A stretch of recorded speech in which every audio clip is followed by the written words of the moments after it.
There's no shortage of complaints when it comes to Fallout 76. It feels like every other week, sometimes every other day, the Fallout 76 subreddit, the community, kind of lashes back for some reason, something Bethesda tried to pull or succeeded in pulling off.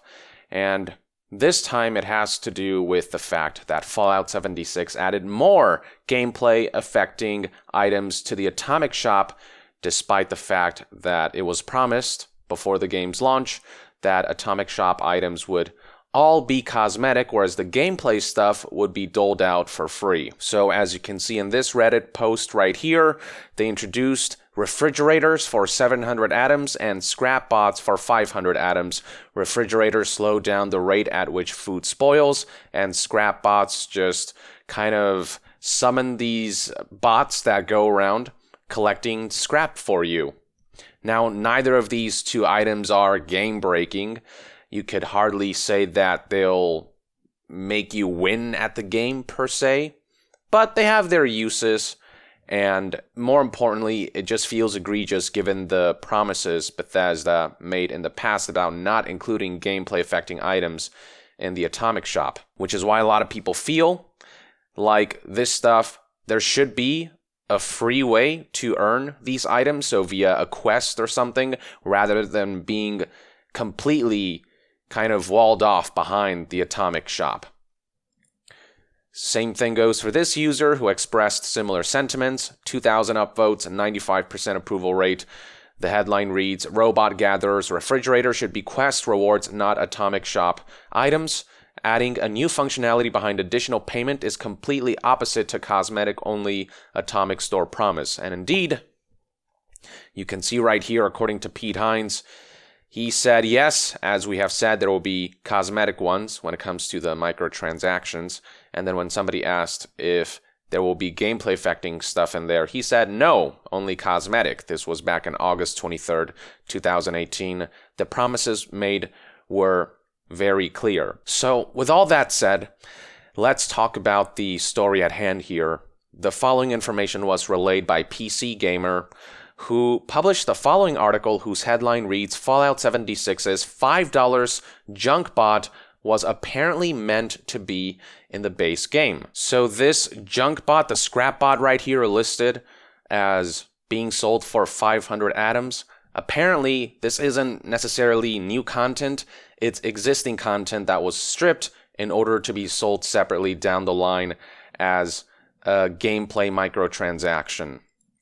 The article further elaborated here. You can see the Collectron's housing in the pre-launch game trailer, and it has an entry in the 2018 Prima Strategy Guide. Now, before we delve further into that aspect, I do want to point out that if you want to buy both the refrigerator and the scrap bot, that's 1,200 atoms total, which should cost you $12, but because of the way atoms are sold in a staggered manner via packages rather than allowing players to pick out exactly how many atoms they want to buy, you technically have to spend $15 for both if you don't already have some atoms when you decide to make a purchase for both of these. And then down here, PC Gamer further specified, others have noted, it appears, the Collectron robot was originally intended as a base game item, not something you'd need to spend atoms to unlock. On Reddit, user Alfierarmadillo pointed out that you can spot the Collectron, or at least the little housing unit he waddles back and forth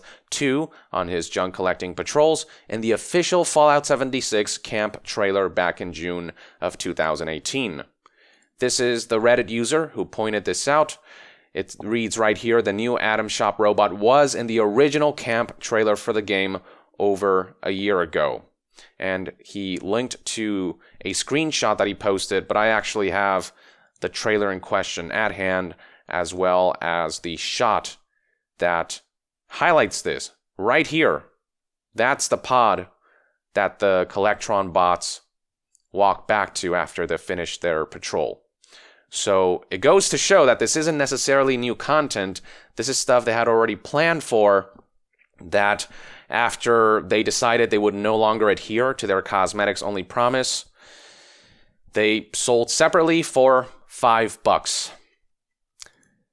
And a lot of users are noting here that they're not pleased about this. This user, for example, he had the following to say: there are a lot of things that are in the game but aren't in the game for us to enjoy.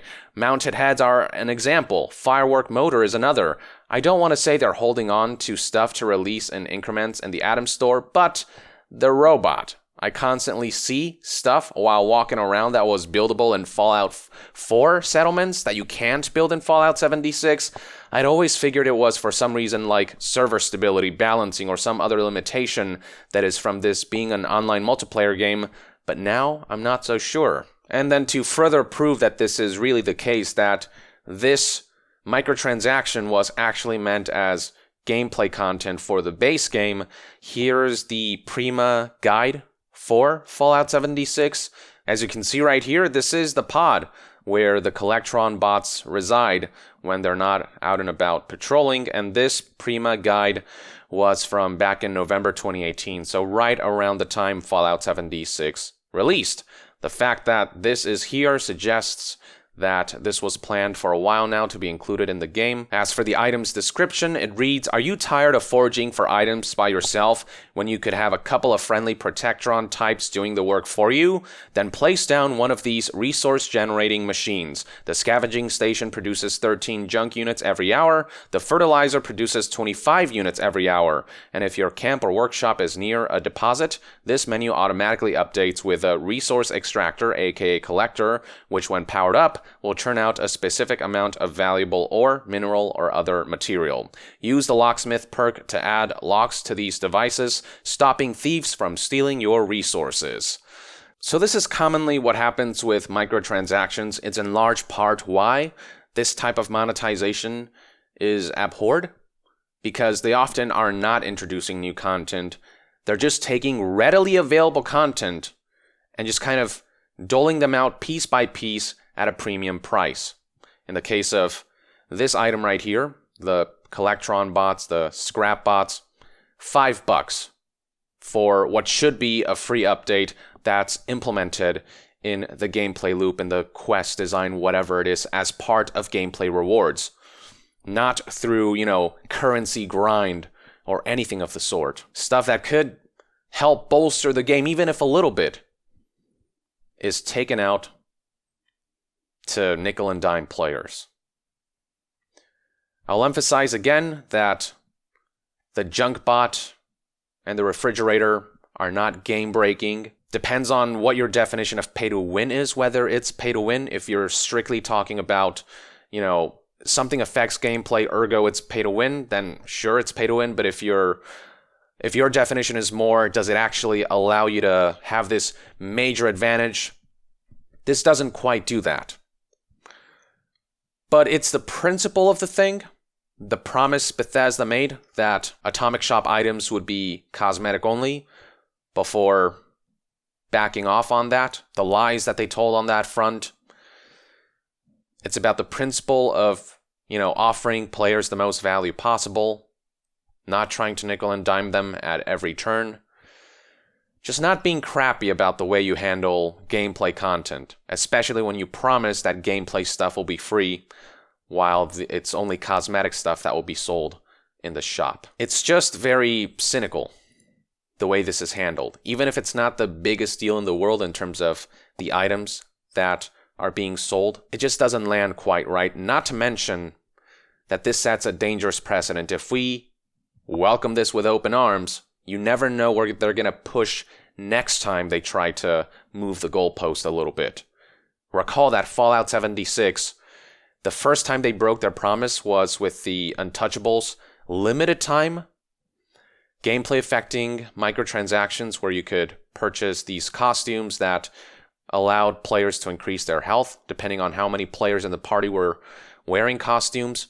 So it started out as limited gameplay affecting microtransactions for a limited time, and then they became more permanent with repair kits and scrap kits that add convenience to a game that either was purposely poorly designed or whose poor design elements were kept in there so that the solution could be sold separately. And then I also mentioned in my last video on this matter that Bethesda introduced an actual weapon into the Atom Store. And even though that weapon is fairly weak, it's not per se pay to win in the sense that you'll get this major gameplay advantage, it is a weapon in the Atom Shop. And who knows what the next weapon they introduce might look like. Who knows if that will be a little more powerful. And slowly but surely they'll inch their way towards eventually selling powerful weapons in the game. You never know with this stuff. And now with junk bots and refrigerators being sold alongside repair kits and scrap kits, who knows where they're going to continue to take this? How much further they'll keep breaking their promise? The justifications Bethesda tries to make are especially bad. For example, this is a quote from Jeff Gardner from back in June 4th, 2019. He's the project lead on Fallout 76. And he said, "We believe the repair kits were a convenience item for people who didn't want to grind for adhesive and other things, and it was just a way for them to basically shortcut game systems. Definitely not pay to win. I will argue with anybody that repair kits make you win at the game. It's simply just a strict convenience thing." But here's the thing, you purposely made the game inconvenient so you could sell the convenience back to us, so you could sell the solution to the problem back to us. Convenience sells because people don't like insufferable experiences, which is what Fallout 76 can often be, insufferable in its grind.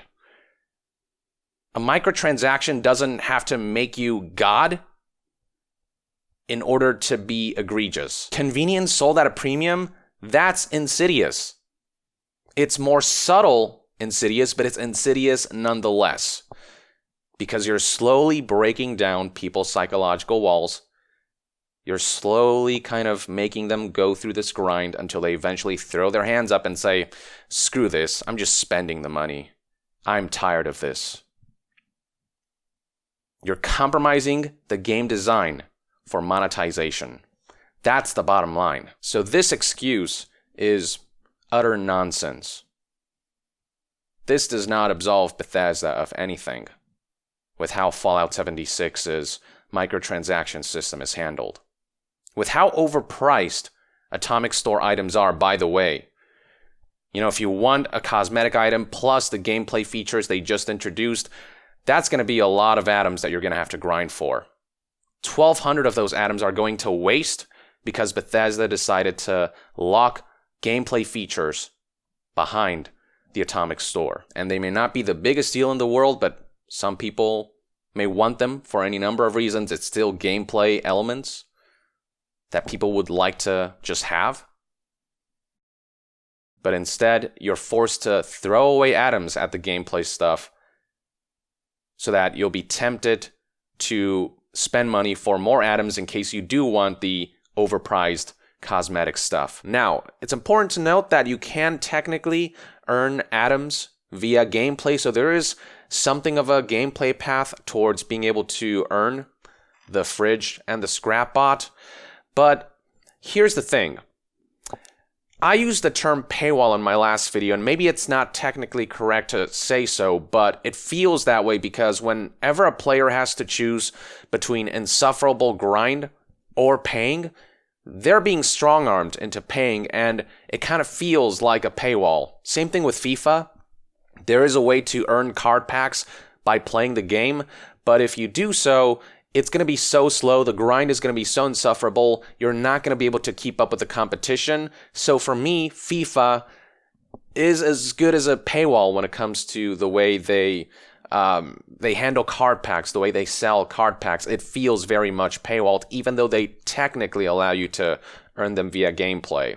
So it's just the way the system's implemented. I'm not saying Fallout 76 is FIFA level bad, but it's important to note that there is a grind associated with earning atoms via gameplay. Not to mention that Fallout 76 activities just aren't up to par. The game isn't good enough for the grind to feel fun. Like, here's a user who not too long ago expressed that even with double XP weekend, they don't feel like playing because there's just a lack of activities to do in this game. The game isn't up there with other live services, and this has got a 1.1 thousand upvote and 91% approval rate.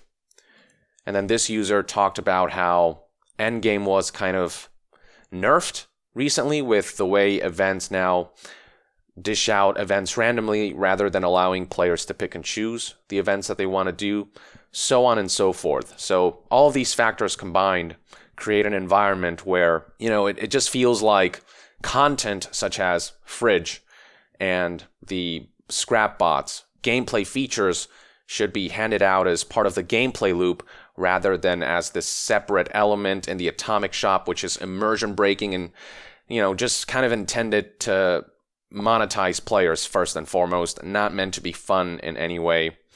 And then there's also the fact that atoms are front-loaded, so you might get more atoms when you first start playing the game, but then once you have exhausted all the challenges that award atoms, you're going to earn atoms much more slowly. So there's many factors that just make the system kind of not ideal and not fun. And that's an important factor, not fun. So that's my general take on all of this. It's more the principle of the thing. It's more about the overarching implications and the foundation that the junk bot being sold at $5, the refrigerator being sold at $7, and the fact that the junk bot was originally meant to be in the base game sets. Let me know in the comments below what your take is on all of this, and to be further updated on all things gaming news, reviews, and discussions, stay tuned right here on Yong Yeah. I'll see you guys next time. Yong out!